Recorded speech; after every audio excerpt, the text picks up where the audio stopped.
Ao podcast Papo das Doutoras, o podcast que simplifica o direito para você.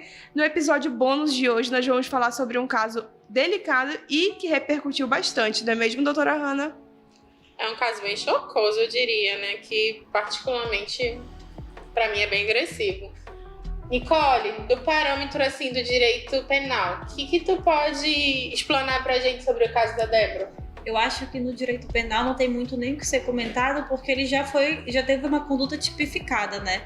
Foi um crime doloso contra a vida e com requintes de crueldade. Mas é porque o nosso intuito aqui é passar para quem tá assistindo de uma forma mais simples, né? Porque esses artigos todos a gente estuda no dia a dia da faculdade. Pois é, não, mas o que acontece? Eu acho que é bom quem tá vendo de fora, em vez de entender que foi um criminoso que merece morte, o que tem que entender o que se passa na cabeça desse criminoso. Eu acho que tem que ser observado esse caso por um lado psicológico.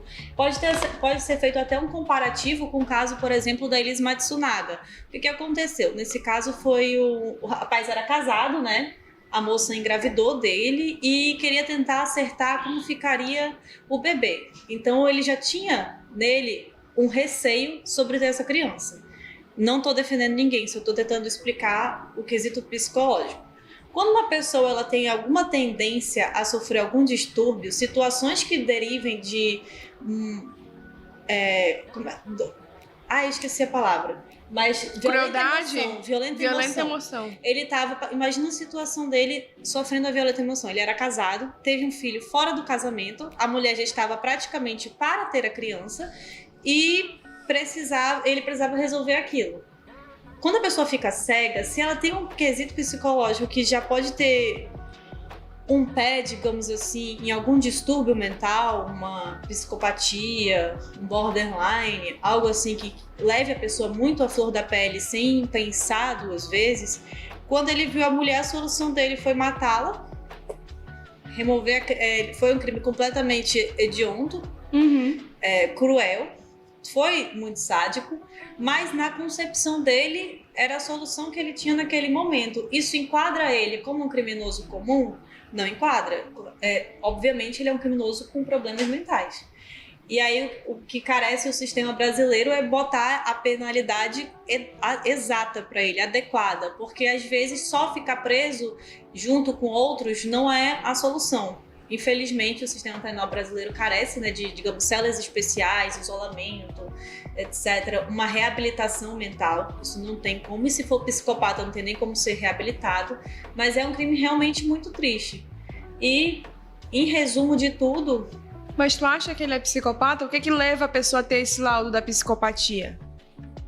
Além da crueldade, ele foi trabalhar, né? Ele foi trabalhar no mesmo dia que ele cometeu o crime, como se nada tivesse acontecido. Então o que mostra? Mostra a ausência de remorso. A ausência de remorso é uma das coisas principais, é um dos requisitos principais na psicopatia. E tanto que quem bem sabe observa, por exemplo, uma criança desde a sua infância, né? Sintomas que ela pode vir a apresentar que possam desencadear uma psicopatia. Brincar com fogo, essas coisas assim. No futuro. Então, tipo assim, se a criança tem uma enurese noturna, quer fazer muito xixi na cama, passando dos 5 anos, isso é um fator que é para ser observado. Não necessariamente para psicopatia, mas para qualquer doença. Distúrbio psicológico. Piromania, brincar muito com fogo, criança que gosta muito de brincar com fogo, é um ponto a se observar. Criança que maltrata animais. Maltrata os animais. São a tríade McDonald's. São esses 3 fatores que juntos eles podem te mostrar que essa pessoa no futuro pode vir a ter esses comportamentos. Ou então a pessoa que sofreu um trauma na infância pode desencadear também. Mas no quesito dele, eu acho que ele tem agido pela violenta emoção e com certeza ele já tinha esse viés psicológico. Foi muito cruel, né, o crime. Exatamente. Muito cruel. E qual foi? Ele já tá preso? Qual desfecho deu? Eu tô por fora do caso. Acho que encontraram ele, né? Mas eu não cheguei. Ele foi preso no interior de Pará. Ele fugiu. Aí, essa semana também prenderam a esposa dele. Porque ela era cúmplice? Eu não li a matéria direitinho. Eu não cheguei a pesquisar depois. Mas ela foi presa numa cidadezinha do interior do estado. Daqui do Amazonas? Ela tá presa. Resumo da ópera, ela está presa. O dever de casa é descobrir por porque que ela foi presa, né? Peraí, Porque vamos normalmente pesquisar porque tudo o Google nos conta. Porque se ela cobertou, se ela cobertou ele, se ela compactuava com a ação dele, ela responde tão dolosamente quanto ele. Entendi. Ela teve tanto dolo quanto ele, se ela foi. E vem que ela ajudou, né? Também. Exatamente. Ele ainda jogou o corpo do bebê no Rio Negro, né? Teve omissão de cadáver, né? Teve tudo isso. São vários. É um concurso de crimes. Nossa, né? Assim, olha aí como eu lembrei das aulas de muito direito grotesco. penal, concurso de crimes. Eu tô falando certo, concurso né? material. Pronto, é isso. E aí, o que aconteceu? Que ela foi presa, morta? Presa. Peraí que... Ai, gente, foi um negócio muito grotesco. Mas, Então, assim, outro dia a fazendo uma gente acha. comparação dele com da Elise Matsunaga, se Sim. tu for ver, a Elise Matsunaga ela já tinha um quesito trauma, né? Que era a vida na prostituição já é uma coisa muito pesada. E Sim. teve uma infância completamente complicada, fugiu de casa.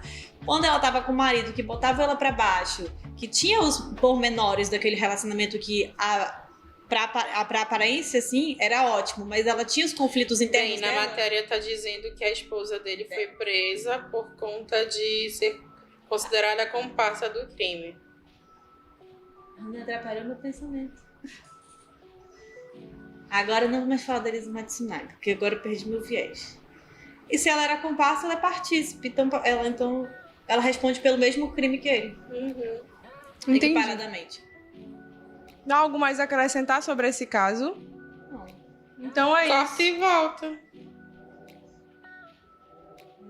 Então é isso. Muito obrigada, pessoal. Esse foi o nosso mini episódio. Obrigada por nos assistir até aqui e até a próxima. Pode cortar.